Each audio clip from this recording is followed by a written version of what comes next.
हाय नमस्कार। So specially class 10th के pre board के एग्ज़ाम्स चल रहे हैं और कई स्कूल्स में ऐसा होता है कि अभी से आपकी ब्रांच फाइनल कर दी जाती है कि आपको साइंस लेनी है, मेडिकल, नॉन मेडिकल, कॉमर्स लेना है या आर्ट्स लेना है, और हम बोर्ड की एग्ज़ाम का वेट नहीं करते। तो as soon as your pre boards are over which would be over mostly now, तो ये जो छुट्टियाँ आने वाली है विंटर की, इसमें भी कई बच्चे डिसाइड कर लेते हैं। कई पेरेंट्स अभी से सोच लेते हैं कि हमने नॉन मेडिकल ही लेनी है, मेडिकल लेनी है, अब कोचिंग इंस्टीट्यूट ज्वाइन कर लेते हैं। कोचिंग इंस्टीट्यूट तो आजकल 9th के बाद भी, 9th में बच्चों को लेने लगे हैं, तो कुछ पेरेंट्स 8th के बाद ही अपने आप को कोचिंग इंस्टीट्यूट्स में डाल देते हैं। So now what is career counselling? देखिए, मैं हमेशा बिलीव करता हूँ और मैं बहुत स्ट्रांगली प्रीच करता हूँ, खासकर आज के ज़माने में, खासकर आज की जनरेशन के साथ, कि अगर आप बच्चे का बिल्कुल मन नहीं है साइंसेस पढ़ने का और आपने ज़बरदस्ती 11th में उसको या 9th में ही नॉन मेडिकल या मेडिकल दिला दी, तो ही और she will not do good. अगर उसका इंटरेस्ट आया ही नहीं साइंस में, तो फिर आपके पैसे ख़राब होते हैं, उसका समय ख़राब होता है और वो बहुत ज़्यादा मेंटल लोड लेता है, क्योंकि आपने 9th में उनको टॉप इंस्टीट्यूट्स में डाल दिया कोचिंग के, जो अपनी फ़ीस जस्टिफाई करने के लिए 9th के बच्चों को 10th 11th का पढ़ाते हैं, 10th के बच्चों को 11th 12th का पढ़ाते हैं। ये फैक्ट है।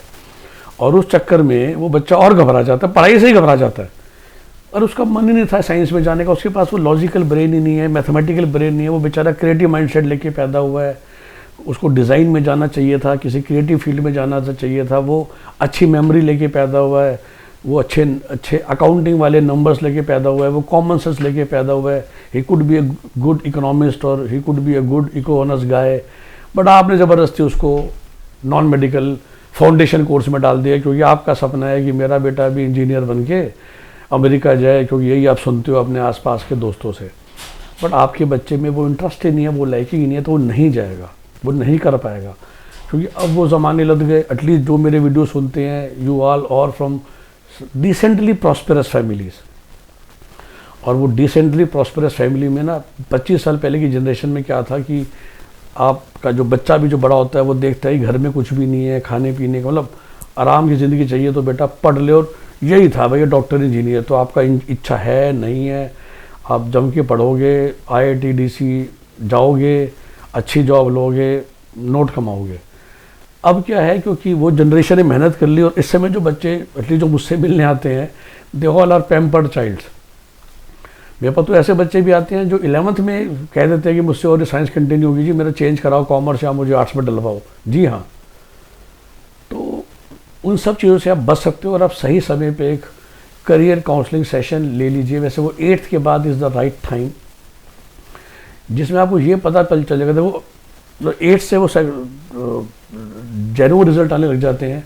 तो पहला मैं हमेशा कहता हूँ स्टेप होता है 8th के बाद, जिसमें अगर मुझे साइंस में एक क्लियर इंटरेस्ट नहीं दिख रहा, तो हम सीधा कहते हैं जी फिलहाल आप ना फाउंडेशन कोर्स में मत डालो और बच्चे को नॉर्मल 9th 10th पढ़ने दो, and then we will do the same sessions after class 10th, कि क्या 2 साल में वो इंटरेस्ट डेवलप हुआ। और ये भी आपको समझना चाहिए एज अ चाइल्ड, ये जो एज होती है ना, ये this is where the brain is growing and maturing. So every month is actually where the kid is learning and finding its path. तो क्लास मतलब ना एज टू 10 to 15, तो इसलिए हमने बोला कि जब अभी मेरे पास किसी का फ़ोन आया, सच बताऊँ, उसका बच्चा 8th में है, कि भाई विवेक तुम्हारे पास, आपके पास ले आए सेशन के लिए। मैं कहा नहीं, 3 महीने तो रुक जाओ, क्योंकि आज और 3 महीने में कोई फ़र्क नहीं पड़ने वाला। तो मैंने कहा 3 महीने रुक जाओ, क्या 3 महीने से क्या फ़र्क पड़ जाएगा? उनको नहीं पता, उनको बहुत पड़ता है इस एज में। तो once the student has given 8th का एग्ज़ाम, फिर ले आना, और तब हमारा ऑब्जेक्टिव से यही होगा कि फ़िलहाल बड़े कोचिंग इंस्टीट्यूट के फाउंडेशन कोर्स ज्वाइन करना है, या नॉर्मल 9th 10th पढ़नी है, स्कूल जाना है, और स्कूल में फिर ये देखना है कि हाँ भाई, if you need extra help for tuitions and all that, वो हम सोच सकते हैं। लेकिन अगर आपने, क्योंकि वो ये बड़े इंस्टीट्यूट ज्वाइन कर लिया ना अगर 9th में, तो वो बच्चे में बहुत प्रेशर डाल देते हैं, क्योंकि उनको दिखाना होता है कि हम वो पढ़ा रहे हैं जो आपके स्कूल में नहीं हो रहा, क्योंकि एटलीस्ट अभी तक 9th 10th में डमी स्कूल का रिवाज नहीं आया है। और I have seen students getting afraid of the entire education because of this pressure of big institutes in class 9 10th। तो बहुत सोच समझ के एक्शन लीजिए। अगर आपके बच्चा में बचपन से वो आइंस्टाइन नहीं है, तो ज़बरदस्ती आइंस्टाइन आप उसको बना भी नहीं सकते हैं। इस चीज़ का ध्यान रखिए। तो ये जो करियर काउंसलिंग सेशन होता है, इसको मैं हमेशा 2 भागों में लेता हूँ। पहले मैं बच्चे से विद पेरेंट्स 40-45 मिनट की बात करता है, जिसमें मैं विद टॉक हम निकालते हैं कि बच्चे के लिए राइट करियर क्या है या उसका साइंस में कितना इंटरेस्ट है। फिर हम एक साइकोमेट्रिक टेस्ट देते हैं, एक नहीं 2 देते हैं, जो बच्चा घर जाके करता है, एक आज करता है, एक अगले दिन करता है, and then we talk again. और अगर जो हमने पहले बात की थी और जो साइकोमेट्रिक टेस्ट लिया वो मैच कर जाता है, दैट मीन्स कहता पत्थर की लकीर, कि हमने बात करके निकाला कि जी your kid is made to become a pilot, he is a creative adventurous guy, और फिर साइकोमेट्रिक टेस्ट भी वही निकला, दैट मीन्स वही होने वाला है। या हमने निकाला कि ही is A potential great computer science engineer, और साइकोमेट्रिक टेस्ट ने भी वही निकाल दिया। और जहाँ अगर क्लैश हो गया, then we in the second session again we discuss at length. Thankfully, mostly with my humble experience, 99% they always match, and that is what I feel proud of. So this 10,000 rupees of investment can actually save your child future, life, and lot of money for you, जो आप खाम खाम में 9th-10th के foundation courses में खर्च करेंगे बड़े बड़े इंस्टीट्यूट ज्वाइन करके। क्योंकि 9th-10th में आपने ज्वाइन किया है, पता चला 10th के बाद तो बच्चा आर्ट्स ले रहा है, तो 2 साल के 3-4 लाख रुपये भी खराब हुए, और बच्चे का बचपन आपने ख़राब कर दिया ना, क्योंकि वो स्कूल से आके आप उसको भेज देते थे 4 से 7 3-3 घंटे क्लास के लिए, तो क्या ज़रूरत है।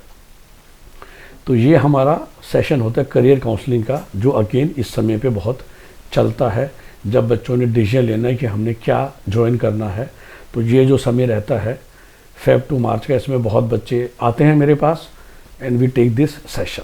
Okay, have a nice day, bye bye, take care. मेरा नंबर हमारा नंबर आप जानते ही है, 9643362320। ये नंबर वीडियो के डिस्क्रिप्शन में भी लिखा हुआ है। To book your counselling package you can call. Okay, bye bye.